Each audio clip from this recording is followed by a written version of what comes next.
Good morning everyone. कल हम लोगों ने ट्रांसलेशन स्टार्ट किया था।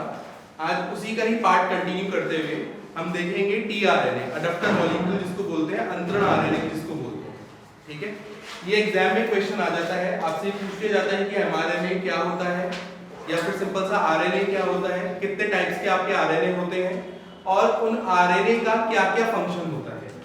तो अभी जब हम ट्रांसलेशन का पार्ट पढ़ेंगे तो उसमें हम ये देखेंगे कि कैसे कैसे करके कौन कौन से पार्टिसिपेंट्स हैं, कौन कौन क्या क्या काम कर रहा है, और उनमें ये देखेंगे हम कि आरएनएस का ही मेजर फंक्शन है। एमआरएनए यूज होगा किस चीज के लिए? अमीनो एसिड बनाने के लिए। ठीक है, टीआरएनए अंतरण आरएनए इसको बोल रहे हैं, वो अडॉप्टर मॉलिक्यूल है जो कि अमीनो एसिड्स को लेके आ रहा है। और फिर एक है हमारा आरआरएनए जो कि राइबोसोम्स बना रहा है। तो ये तीन पार्टिसिपेंट्स हैं आरएनए, और काम किस चीज में हेल्प कर रहे हैं हमारे? ट्रांसलेशन। ठीक है, कल हम लोगों ने जेनेटिक कोड के बारे में पढ़ लिया था, और जेनेटिक कोड जब हमने पढ़ा था तो जेनेटिक कोड पढ़ने के बाद हमें इसकी समझ में आ गई थी कि जेनेटिक कोड से एक वर्ड निकल के आ रहा था हमारा कोडॉन। और कोडॉन क्या था हमारा? ग्रुप ऑफ 3 न्यूक्लियोटाइड जो कि कोड कर रहा है किस चीज के लिए? हमारा एक अमीनो एसिड। ठीक है, तो 3 नाइट्रोजनस बेसेस, ठीक है, नाइट्रोजनस क्षार, उनका समूह जो कि कोड कर रहा है एक अमीनो एसिड, तो वो क्या कहला रहा है? हमारा कोडॉन कहला रहा है। और हमने उसकी कुछ विशेषताएं पढ़ी थी। कोडॉन कैसा होता है? त्रिक होता है, ट्रिपलेट होता है, कॉमा रहित होता है, डीजेनरेट होता है। मतलब क्या है हमारा कि एक अमीनो एसिड बहुत सारे कोडॉन से कोड हो सकता है। फिर हम लोगों ने पढ़ा क्या कि अनएम्बिगुअस है, असंदिग्ध है। मतलब क्या है? एक कोडॉन एक ही अमीनो एसिड को कोड करेगा। ठीक है, तो एक कुछ हम लोगों ने इनके फीचर्स पढ़े थे, और अब हम उसके बाद आगे बढ़ते हैं। ठीक है, तो ये ट्रांसलेशन का ही पार्ट है कि सबसे पहले आपको समझना होगा कि टीआरएनए क्या होता है। टीआरएनए जिसको हम क्या बोलते हैं? Adopter molecule.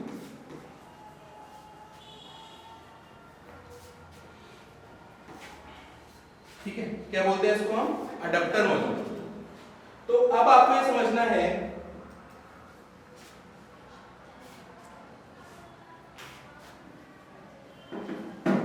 और एक और नाम है इसका हिंदी में अंतरण आरएनए। ठीक है, तो अगर हम बात कर रहे हैं कि सबसे पहले तो आपको ये पता होना चाहिए कि बनता कहां पे है। ठीक है, इसका निर्माण कहां पे होता है? तो ये बनेगा कहां पे?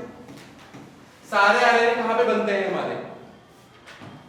ट्रांसक्रिप्शन कहां हुआ था हमारा जब हम आरएनए को देख रहे थे?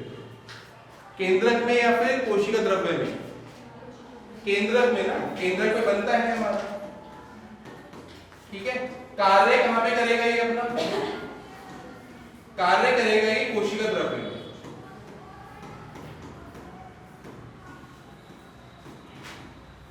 और इसको हम बोलते हैं साइटोप्लाज्म।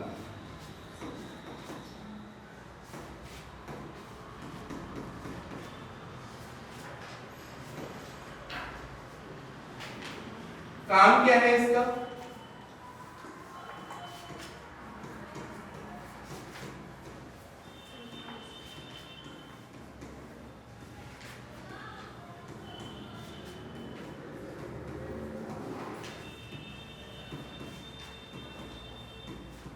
अभी हम जब ट्रांसलेशन देखेंगे तो हम देखेंगे कि जो टीआरएनए है, टीआरएनए का कार्य यही है कि वो अलग अलग अमीनो एसिड्स को लेके आ रहा है।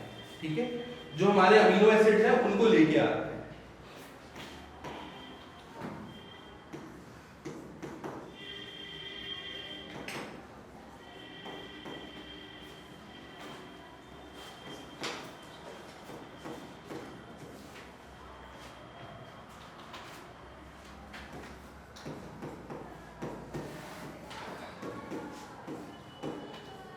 रॉबर्ट हाली ने इनका स्ट्रक्चर दिया और बताया कैसे दिखते हैं हमारे।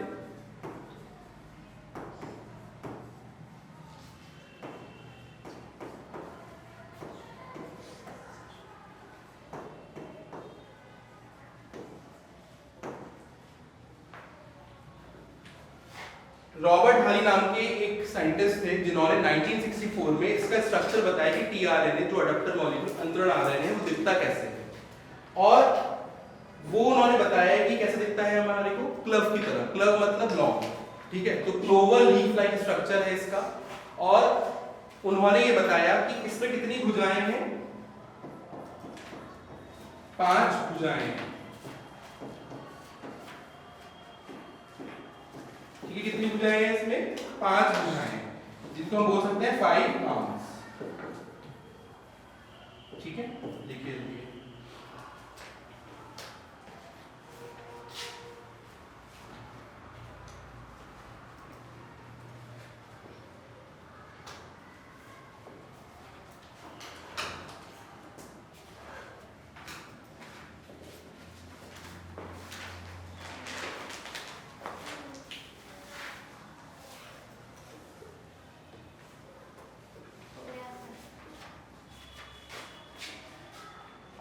अब देखिए इसका स्ट्रक्चर देखते हैं कि स्ट्रक्चर कैसे होगा।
देखिए ये पूरा जो स्ट्रक्चर है ये हमारा टीआरएनए का स्ट्रक्चर है,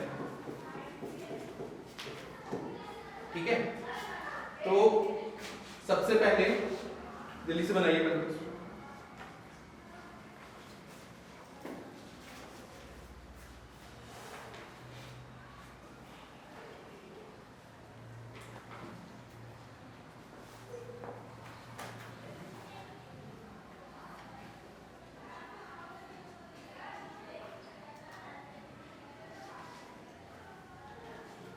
देखिए अगर हम बात करें तो हमें ये पता है कि जो हमारा आरआरएनए है या एमआरएनए वो कैसा है, सिंगल स्ट्रैंडेड होता है हमारा, और उसकी डायरेक्शन क्या होती है स्ट्रैंड की 5 प्राइम से 3 प्राइम। इसकी भी सेम वही डायरेक्शन है 5 प्राइम से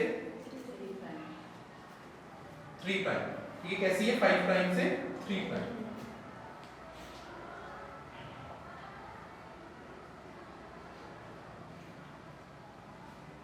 ठीक है, कैसी है 5 प्राइम से 3 प्राइम। अब एक चीज और देखिए कि सबसे पहले आपको याद रखना है कि dt लूप सामने आमने सामने आ रहे हैं। कौन से लूप सामने आ रहे हैं हमारे, dt। ये आपको ऐसा लग रहा है लॉन्ग की तरह कुछ स्ट्रक्चर लग रहा है, नहीं लग रहा, तो इस केस का नाम क्या हो गया, क्लोवर लीफ लाइक स्ट्रक्चर और क्लव की तरह है। ठीक है, एक क्या है हमारा ये d लूप, ये क्या है हमारा t लूप। d लूप का काम क्या है, एंजाइम बाइंडिंग साइट, यहां पर एंजाइम बाइंड करता है हमारा। ठीक है, अमाइनो, अभी हम देखेंगे कौन कौन से एंजाइम हमारे को चाहिए तो वो यहाँ पर बाइंड करेंगे। टी लूप क्या है हमारा, राइबोसोमल बाइंडिंग साइट। सबसे इंपॉर्टेंट लूप है हमारा एंटीकोडॉन लूप और प्रतिकोडॉन लूप। अब इसमें क्या हो रहा है, ये और ये आपस में कैसे चलते हैं, हमारे साथ चलते हैं। एंटीकोडॉन क्या करेगा, एमआरएनए में जो भी सीक्वेंस होगा, जो हमने एमआरएनए बनाया था, डीएनए से हमने एमआरएनए बनाया था अनुलेखन में, तो उस एमआरएनए को ही पढ़ेगा। ये क्या है हमारा एमआरएनए, इस एमआरएनए के सीक्वेंस को ये पढ़ेगा। कौन पढ़ेगा हमारा, टीआरएनए। और टीआरएनए में जो भी यहां पर हमारा एमआरएनए में सीक्वेंस होगा उसके विपरीत पूरक यहां पर क्या हो जाएंगे, हमारे सीक्वेंस होंगे, और उसके पूरक में ये क्या लेके आएगा, हमारा अमीनो एसिड लेके आ जाएगा। और ये जो ऊपर वाली साइड है इसको क्या बोल रहे हैं हम, ग्राही बुधा एक्सेप्टर ग्रुप, जहां पर हमारा क्या आ रहा है, अमीनो एसिड आके बाइंड कर रहा है। ठीक है, तो बेसिकली हमारे पास क्या है, इसमें 5 चीजें हैं, 1, ठीक है, 2, 3, 4, 5। ठीक है, एक्स्ट्रा आपका ऐसा कोई फंक्शन नहीं है। जो इंपॉर्टेंट है इसका आपको याद रखना है कि D loop enzyme binding site, anticodon loop प्रतिकोडॉन भुजा, जहां पर एमआरएनए के पूरक यहां पर क्या हो जाएंगे, हमारे सीक्वेंस आ जाएगा जिसके साथ हमारा कोई भी एक्सेप्टर लूप में अमीनो एसिड आके बाइंड कर जाएगा। ठीक है, कल हम लोगों ने अलग अलग चीजें पढ़ी थी कि अगर AUG है तो उसको कौन सा अमीनो एसिड होगा, मीथियोनिन। ठीक है, GAG है तो क्या होगा, ग्लूटामिक एसिड। GUG है तो वल्लीन। तो ऐसे ऐसे करके 3-3 की भुजाएं में यहां पर जो जो रीड करता चले जाएगा वो अमीनो एसिड यहां पर आके बाइंड कर जाएगा। इतना समझ में आया, जल्दी लिखो।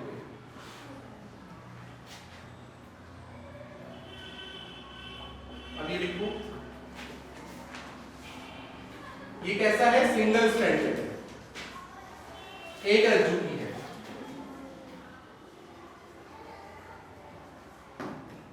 डायरेक्शन क्या होगी, 5 प्राइम से 3 प्राइम।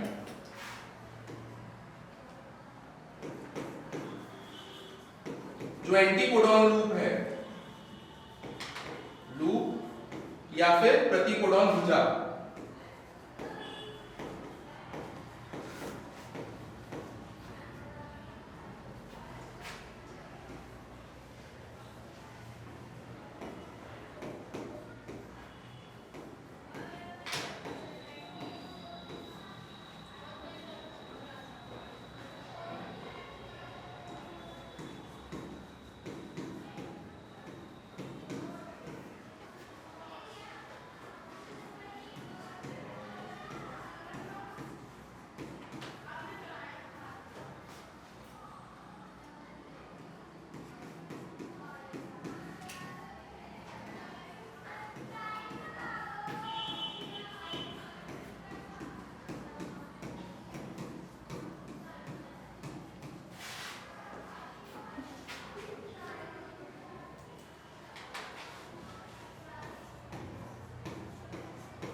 देखिए ये सिंगल स्ट्रैंडेड है हमारा 5 प्राइम से 3 प्राइम, एक ही हमारा एक रज्जु की है।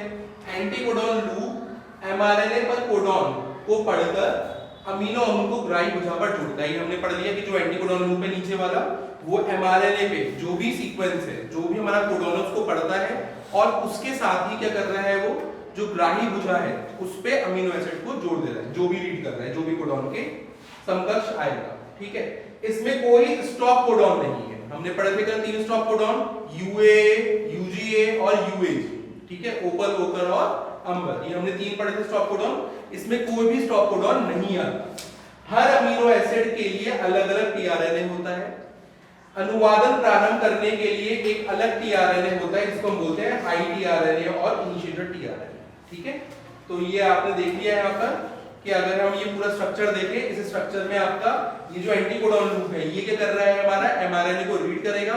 एमआरएनए को रीड करने के बाद जो भी यहाँ पर कोडॉन होगा उसके समकक्ष अमीनो एसिड को लेके आएगा और यहाँ पर, ठीक है, अमीनो एसिड बाइंडिंग साइट पे बाइंड कर देगा।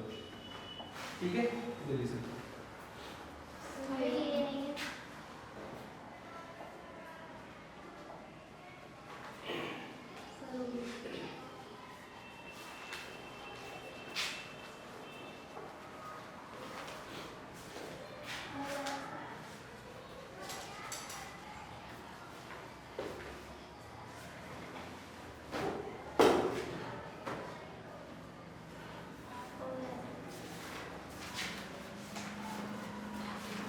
अब हम अनुवादन की प्रोसेस देखते हैं। ठीक है, ट्रांसलेशन की प्रोसेस देखते हैं। ये आपको पहले से पता है ट्रांसलेशन में क्या हो रहा है, हमारा एमआरएनए या फिर आप कह सकते हो कि आरएनए से हम कहां पे जा रहे हैं, प्रोटीन में। तो हम ये बोल सकते हैं कि यहां पर क्या था हमारा, पॉलीन्यूक्लियोटाइड। एमआरएनए क्या है, पॉलीन्यूक्लियोटाइड, बहुत सारे न्यूक्लियोटाइड्स हैं यहाँ पर ये क्या हो जाएगा हमारा, पॉलीपेप्टाइड। पॉलीपेप्टाइड, ठीक है।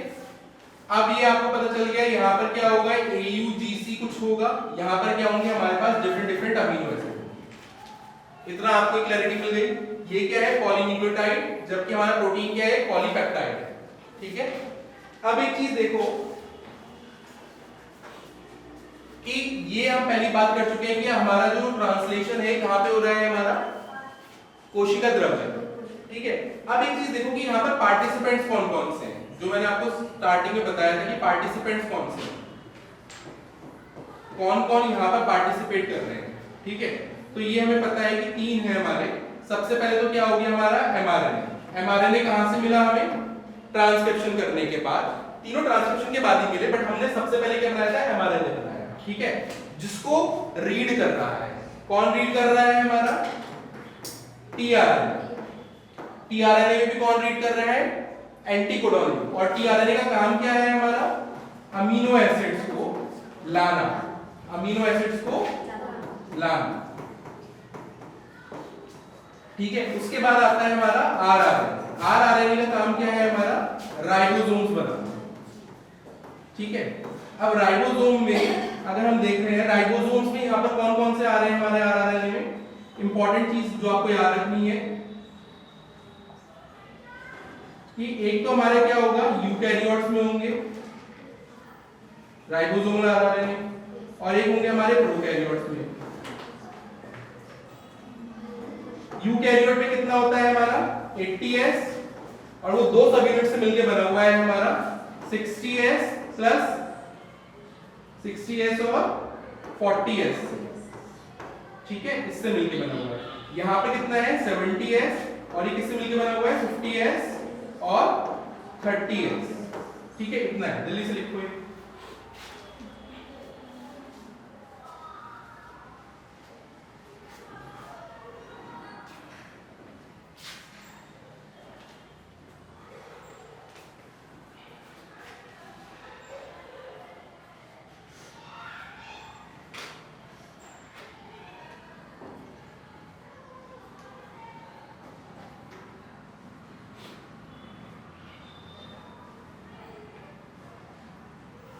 अब एक डायग्राम देखते हैं जो आपके एनसीईआरटी में बना हुआ है, ठीक है। पहले वो डायग्राम बना लेते हैं कि ट्रांसलेशन का अगर आपको डायग्राम आता है तो आप कैसे करके बताओ, ठीक है।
देखिए डायग्राम आपका पूरा बना हुआ है एनसीईआरटी में, ठीक है, ये इंपॉर्टेंट है समझना, जल्दी से इसको बनाइए। देखो अब इसमें क्या हो रहा है, सबसे पहले आपको जो समझना है वो ये समझना है कि हमारे पास क्या क्या चीजें हैं। सबसे पहले जो ये नीचे दिख रही है आपको, ये चेन दिख रही है, ये लाइन दिख रही है, ये लाइन क्या है हमारी एमआरएनए। किसकी लाइन है हमारी एमआरएनए। एमआरएनए के ऊपर क्या है हमारे, ये राइबोसोम की दो सब यूनिट अटैच होंगी। ये तभी अटैच होंगी जब मैग्नीशियम की कंसंट्रेशन बहुत ज्यादा हो जाएगी। किसकी कंसंट्रेशन बहुत ज्यादा हो जाएगी हमारी मैग्नीशियम, ठीक है। जब मैग्नीशियम की कंसंट्रेशन ज्यादा हो जाएगी तो स्मॉल सब यूनिट और लार्ज सब यूनिट कैसी हो जाएगी हमारी, जुड़ जाएगी। अब यहाँ पर मैंने आपको देखा कि आपने देखा है 4 हमने टीआरएनए बना रखे, ठीक है, और हमने 3 साइड दिखा रखी है, एक आपकी ई पी और एक ये साइड है आपकी ए, ईपीए साइड, ठीक है। ई का नाम क्या है हमारा एग्जिट साइड, मतलब बाहर निकलने वाली। पी का क्या है पेप्टिडाइल साइड, ठीक है, पेप्टिडाइल साइड। और ए क्या है हमारी अमीनो असाइल साइड, ठीक है। अब देखो यहां पर क्या हो रहा है, सबसे पहले एक टीआरएनए आया, उस टीआरएनए पढ़ा कि यहां पर क्या सीक्वेंस था। फॉर एग्जांपल यहां क्या सीक्वेंस था हमारे का एयूसी, तो एयूसी के पूरक उस पे क्या होगा, कोडॉन बनेगा हमारा, एंटीकोडॉन ग्रुप जो देखेगा तो उसने क्या देखा यूएजी। यूएजी के लिए जो भी अमीनो एसिड होगा उसको वो लेके आ जाएगा, जो भी अमीनो एसिड होगा उसको लेके आ जाएगा। लेके आने के बाद क्या होगा, वो ए वाली साइड पे आ जाएगा, उससे पहले यहां पर भी कोई ना कोई होगा, ठीक है। अब क्या होगा, ए वाली साइड पे रुक जाएगा, और यहां पर क्या है हमारा, उससे पहले ही क्या हो रहा है, यहां पर भी कोई ना कोई होगा टीआरएनए अमीनो एसिड लेकर। अब दोनों अमीनो एसिड वाले टीआरएनए बहुत बहुत पास आ जाएंगे और दोनों में क्या बॉन्ड बन जाएगा, ये जो मैंने दिखा रखा है आपको, ये जो बन रहा है, ये इनके बीच में क्या बन रहा है, ये बॉन्ड बन रहा है, इसका नाम क्या है पेप्टाइड बॉन्ड। क्या बन रहा है बॉन्ड, पेप्टाइड बॉन्ड। अब ये दोनों आपस में जुड़ जाएंगे और जुड़ने के बाद क्या होगा, ये चेन आपकी और बड़ी हो जाएगी। अभी हमारी 4 की थी, 1 2 3 4, 1 2 3 4, और ये पांचवा कौन सा था हमारा, ग्लूटामिक एसिड। अब इसमें वलीन और जुड़ जाएगा, ठीक है, और ये वाला क्या हो जाएगा, टीआरएनए खाली हो जाएगा, ये ऐसे बाहर निकल जाएगा एग्जिट साइड, ठीक है। तो आपको याद रखना है कि अगर ट्रांसलेशन दिखाना है तो ट्रांसलेशन हो कैसे रहा है हमारा, कि यहाँ पर आपके अलग अलग टीआरएनए हैं, उन टीआरएनए पे अलग अलग अमीनो एसिड आ रहे हैं। सबसे पहले आपको याद रखना है कि एक जो है हमारा